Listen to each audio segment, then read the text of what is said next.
ஜெய ஜெய சங்கர ஹர ஹர சங்கர மகாபெரிவா சரணம். அனைவருக்குமே வணக்கம்.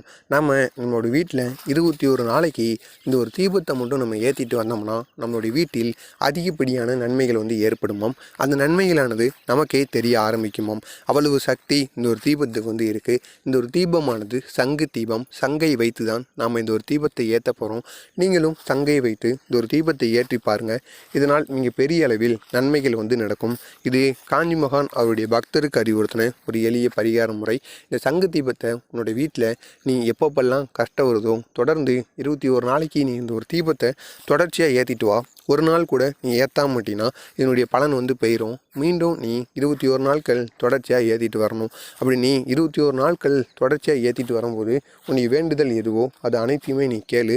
கட்டாயம் அது நிறைவேறும். இந்த ஒரு தீபத்தை நம்ம மாலையில் விளக்கேற்றுவோம் அல்லவா? விளக்கேற்றும் பொழுது எக்ஸ்ட்ராவாக இந்த சங்கு தீபத்தையும் நம்ம ஏற்றணுமாங்க. அப்படி இந்த சங்கு தீபத்தையும் நம்ம ஏற்றிட்டு வந்தோம்னா இதனால் மிக பெரிய அளவில் நன்மைகள் நடக்குமாம். இது பெரியவா அறிவுறுத்தின ஒரு சங்கு தீப பரிகார முறை.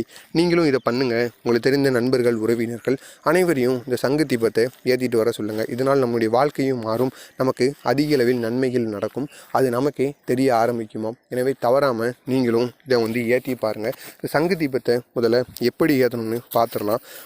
முதலாவது சங்கு தீபத்தை ஏற்றுவதற்கு வலம்புரி சங்கை நம்ம எடுத்துக்கணும். வலம்புரி சங்கை எடுத்துகிட்டு அதுக்கப்புறமா ஒரு பாத்திரத்தை எடுத்துக்கோங்க. பாத்திரத்தை எடுத்துகிட்டு அதில் சிறிதளவு ஒரு கைப்பிடி அளவுக்கு கல் உப்பை போட்டுக்கோங்க.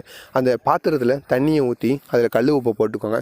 கல் உப்பை போட்டுட்டு ஒரு 5 நிமிடங்களோ 10 நிமிடங்களோ அந்த கல் உப்பானது கரைந்து வெறும் தண்ணி மட்டும் இருக்குல்லவா, அப்படி கல் உப்பு கரைகிற அளவுக்கு நீங்கள் அந்த சங்கை கையிலே வைத்துருங்க. வச்சுட்டு அந்த கல் உப்பு கரைஞ்சதுக்கப்புறமா அந்த கரைந்த அந்த கல் உப்பு தண்ணீரில் நம்ம அந்த வலம்பூரி சங்கு இருக்குல்லவா, வலம்புரி சங்கை அதில் போட்டு நன்றாக கழுவிக்கணும்.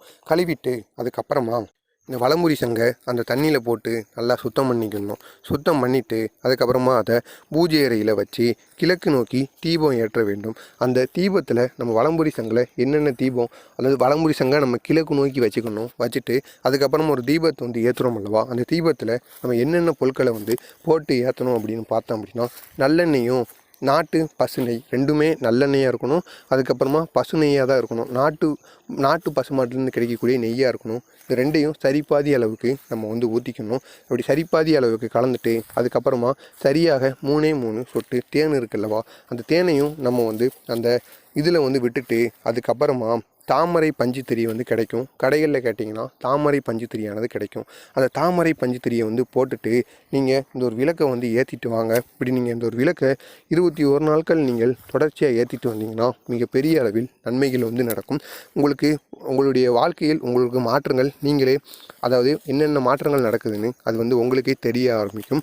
அஷ்ட மகாலட்சுமியின் அருள் கடாச்சம் பரிபூர்ணமாக நமக்கு கிடைக்கும். இதனால் செல்வ வளமும் நமக்கு அதிக அளவில் பெருகுமாம். எனவே தவறாமல் நீங்களும் இந்த ஒரு செயலை பண்ணுங்கள். மறக்காமல் நம்ம சேனலையும் சப்ஸ்கிரைப் பண்ணி வைத்துக்கொள்ளுங்கள். நன்றி, வணக்கம்.